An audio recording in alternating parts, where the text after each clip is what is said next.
Assalamualaikum semuanya. Selamat pagi.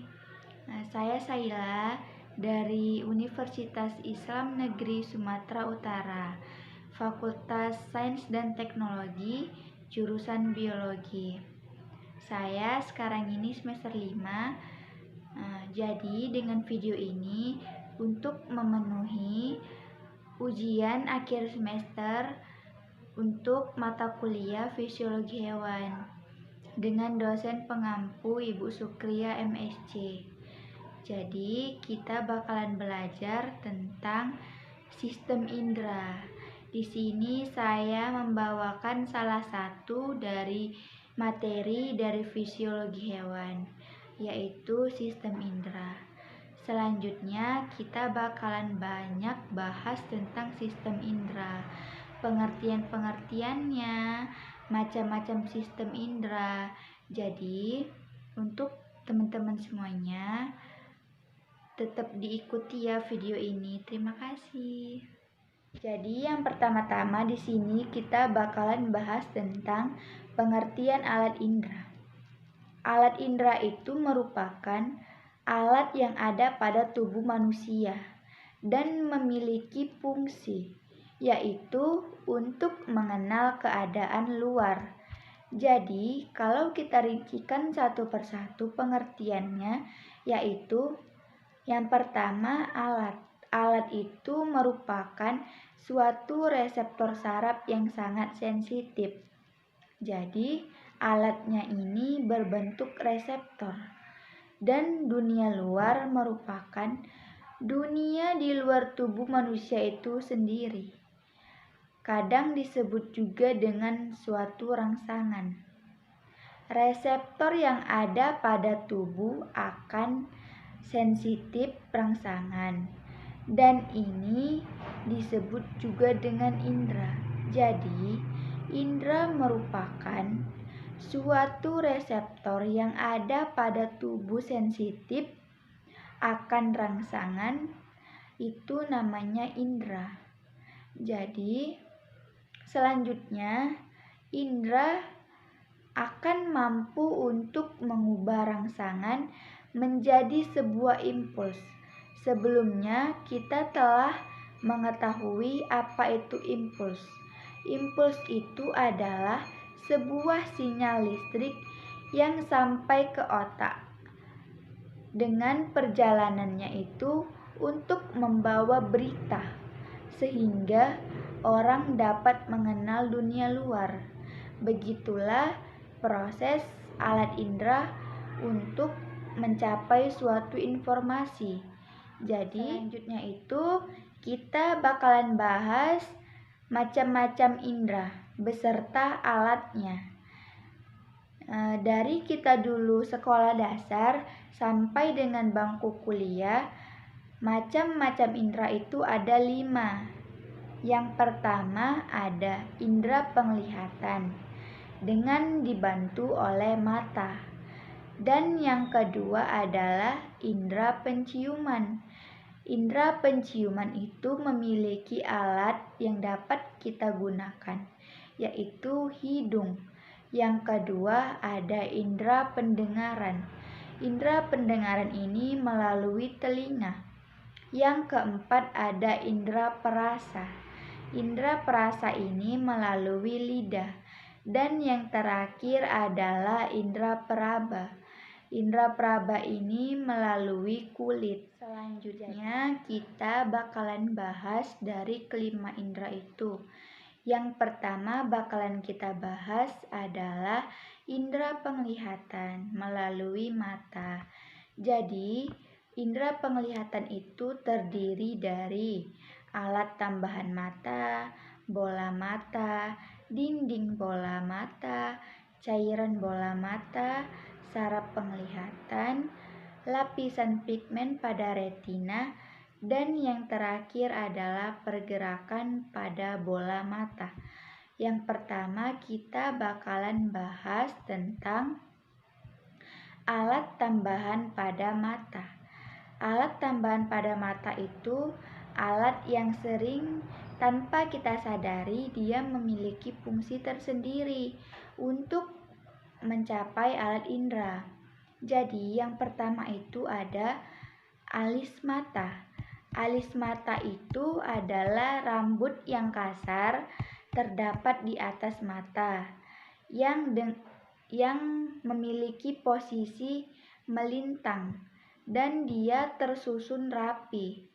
Alis mata juga memiliki fungsi yang sangat penting tapi kita kadang tidak sadar, yaitu fungsinya adalah untuk mencegah masuknya keringat ke dalam mata dan juga berfungsi untuk melindungi, memperindah mata.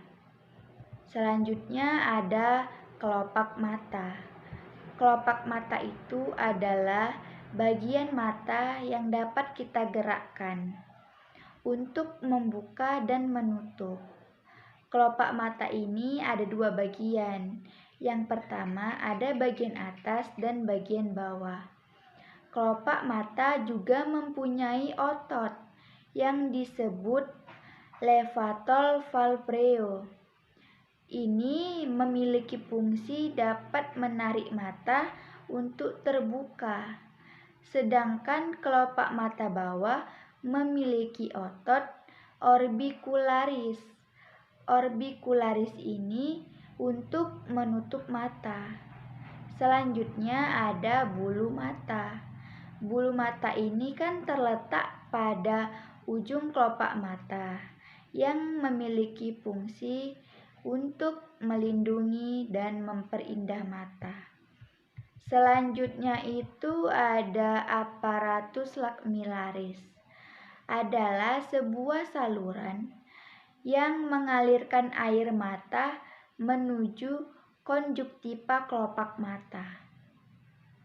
Jadi air mata juga memiliki fungsi dan ini kadang di luar kesadaran kita kalau air mata itu juga memiliki fungsi, yaitu fungsinya untuk membasahi mata, membersihkan bola mata, dan juga untuk kedipan mata pun dapat membantu penyebaran air mata. Selanjutnya kita bakalan bahas bola mata.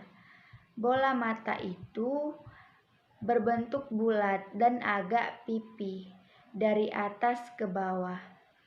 Hal ini disebabkan karena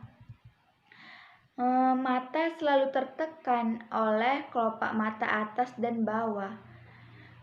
Mata juga memiliki diameter 24 sampai 25 mm. Bola mata itu dilindungi yang namanya pelupuk mata. Pelupuk mata atas dan bawah. Bola mata dibagi dua oleh sumbu yang disebut sumbu anatomis. Dan bila suatu cahaya masuk ke bola mata, maka cahaya tersebut tidak mengikuti sumbu anatomis, melainkan mengikuti sumbu yang jatuh tepat di bintik kuning atau sumbu penglihatan. Selanjutnya ada dinding bola mata. Dinding bola mata itu terdiri dari 3 lapisan. Yang pertama ada lapisan tunica fibrosa atau lapisan bagian luar. Yang kedua ada namanya lapisan vaskulosa. Vaskulosa ini merupakan lapisan bagian tengah. Selanjutnya ada tunica nervosa. Tunica nervosa ini merupakan lapisan bagian dalam. Dan lapisan ini adalah bagian yang terpenting karena terdiri dari jaringan saraf. Selanjutnya ada cairan bola mata. Cairan bola mata itu ada dua.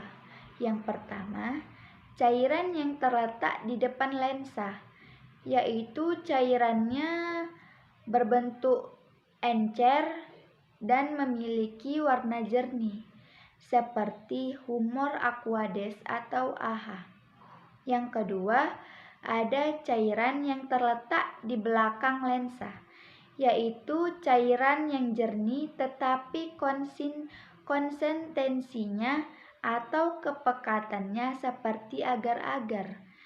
Selanjutnya ada saraf penglihatan. Saraf penglihatan dari mata kanan dan mata kiri setelah keluar dari bola mata akan saling bersilangan pada suatu tempat yang dinamakan chiasma opticus.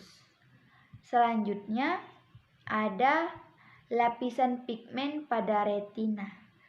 Lapisan pigmen ini biasanya memiliki warna hitam dan coklat.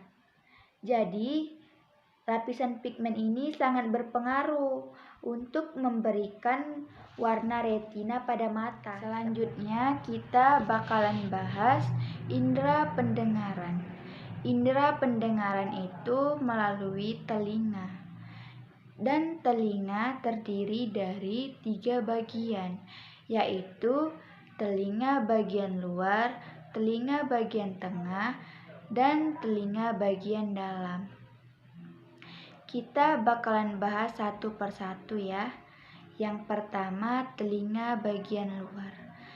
Telinga bagian luar terdiri dari daun telinga yang disebut juga dengan auricula, yang berfungsi untuk menentukan arah bunyi yang kita dengar dan memperkuat suara-suara yang kita terima. Selanjutnya itu ada telinga bagian tengah. Telinga bagian tengah berupa rongga kecil yang berisi udara dan terletak di dalam tulang temporal, dan dindingnya dilapisi oleh sel epitel. Fungsi dari telinga bagian tengah ada 3. Yang pertama, sebagai penyalur. Yang kedua, memperkuat suara.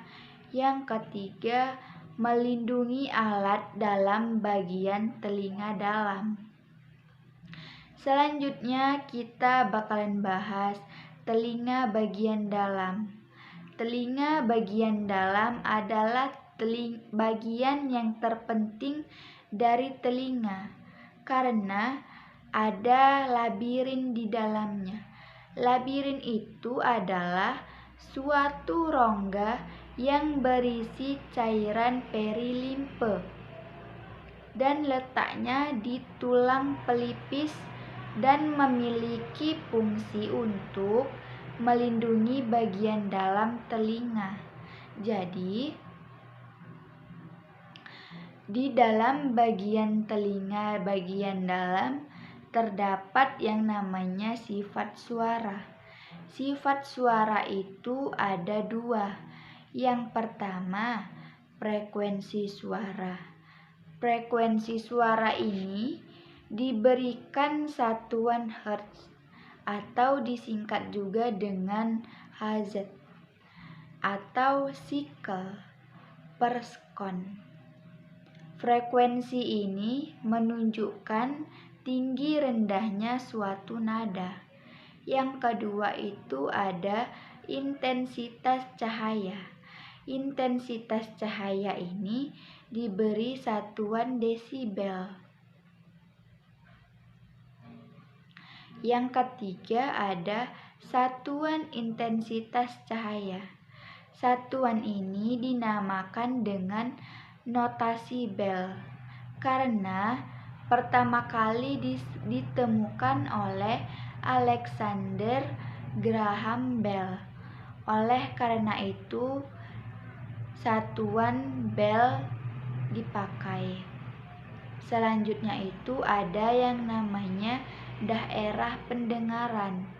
Daerah pendengaran adalah suatu daerah yang dibatasi oleh intensitas suara minimal sehingga kita bisa dapat mendengar suara sampai intensitas suara yang maksimum.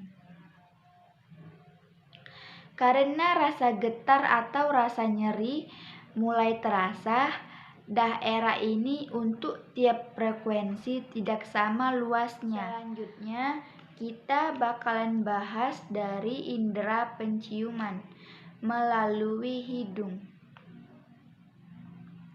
Reseptor penciuman terletak pada selaput lendir di hidung bagian atas. Daerah ini mempunyai luas lebih kurang 2 cm dengan memiliki warna yang kuning kekuning-kuningan yang disebut dengan area olfaktoria. Daerah ini selalu berlendir karena ada sekresi daripada kelenjar Bowman. Sekresi ini akan melarutkan suatu gas yang sampai pada area olfaktoria, sehingga dapat merangsang suatu saraf penciuman. Makin rendah titik didih suatu gas atau cairan, maka makin kuat pula rangsangannya.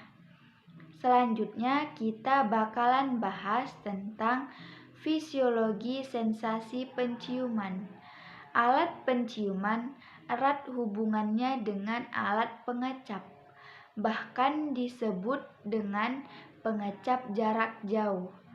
Alat penciuman mempunyai kepekaan yang sangat luar biasa karena kadar zat yang dimiliki rendah dan sudah mampu merangsang reseptor penciuman.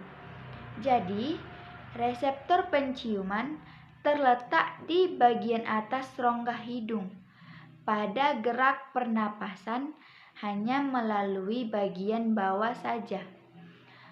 Oleh karena itu, kita bernapas biasa suatu zat tidak tercium oleh kita supaya udara pernapasan dapat mencapai rongga hidung bagian atas. Maka caranya kita harus menarik nafas dengan dalam-dalam, dan dengan demikian akan terjadi yang namanya arus memutar dari udara pernapasan, sehingga gas yang mengandung zat berbau tadi akan sampai pada area olfaktoria, maka bau akan tercium. Begitulah prosesnya. Yang kedua, ada yang namanya adaptasi. Reseptor penciuman dapat beradaptasi dengan cepat bila kita tinggal di tempat yang berbau. Setelah beberapa waktu, bau tersebut tidak akan tercium lagi. Selanjutnya kita bakalan bahas anatomi dan fisiologi indera pengecapan dengan lidah. Pada manusia hanya terdapat pada lidah. Zat perangsangnya adalah zat kimia yang larut di dalam air, atau reseptornya itu adalah ludah dan langit-langit pada mulut. Pada permukaan lidah, reseptornya itu berupa tonjolan-tonjolan kecil yang dinamakan papilla filiformis. Papilla filiformis suatu reseptor yang berbentuk piala penggep yang disebut gemma suntratroea. Selanjutnya, pengecapan ini juga disarafi oleh nervus atau facialis. Selanjutnya kita bakalan bahas sensasi kecap utama. Rasa pahit, rasa manis, asam, rasa pahit, rasa manis, rasa asam, rasa asin.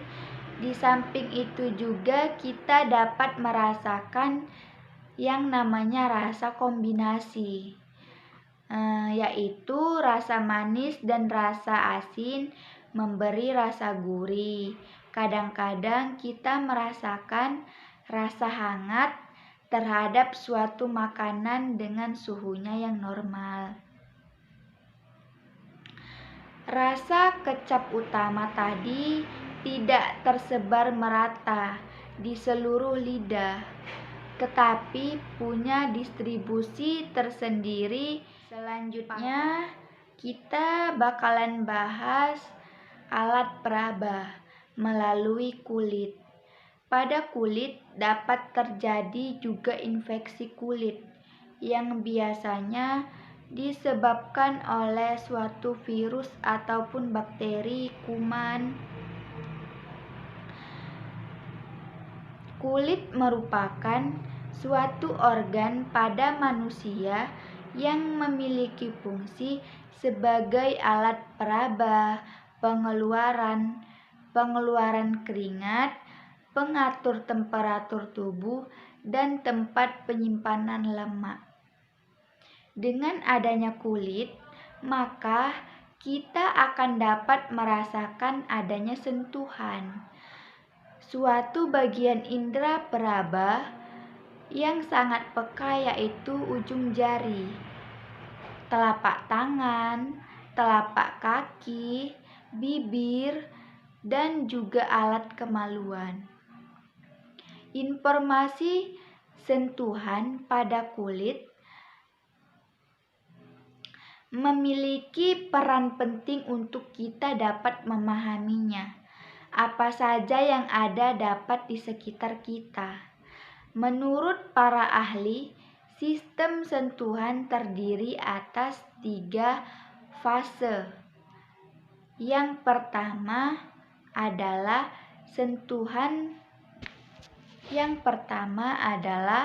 sentuhan suhu kelembaban dan juga kinestesia.